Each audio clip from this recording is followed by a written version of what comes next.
Hallo Freunde, willkommen zurück auf meinem Blog. Heute möchte ich euch ein Rezept vorstellen, das ziemlich einfach in der Zubereitung ist, was aber in der Winterzeit immer wieder gebraucht wird, nämlich ein Erkältungsbalsam auf Thymianbasis.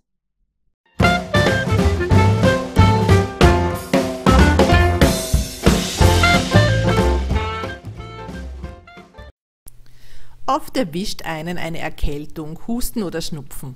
Dagegen helfen bewährte Hausmittel wie zum Beispiel ein Erkältungsbalsam.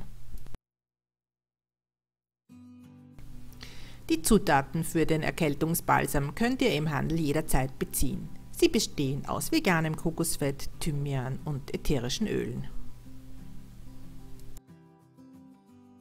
Ein kleiner Tipp von mir: Solltet ihr keinen frischen Thymian zur Hand haben, könnt ihr stattdessen auch getrockneten verwenden. Für die Zubereitung gebt ihr ca. 150 Gramm Kokosfett in ein Wasserbad und wartet, bis dieses flüssig geworden ist. Anschließend fügt ihr eine Handvoll frischen Thymian bis zu ca. 20 Gramm dazu. Dem Thymian kommt dabei eine besondere Heilwirkung zu. Er wirkt gegen Husten, gegen Schnupfen und wirkt auch gegen Viren und Bakterien. Den Thymian in das geschmolzene Kokosfett geben und auf kleiner Stufe ca. eine Stunde lang ziehen lassen.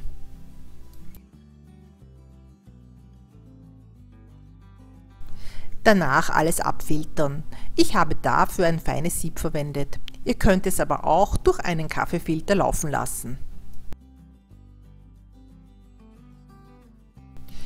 Das verbleibende flüssige Kokosfett in einen Salbenbehälter füllen. Ich habe dafür ein kleines Marmeladenglas verwendet. Abschließend kommen noch je 5 Tropfen ätherisches Eukalyptusöl und 5 Tropfen Zirbenöl dazu.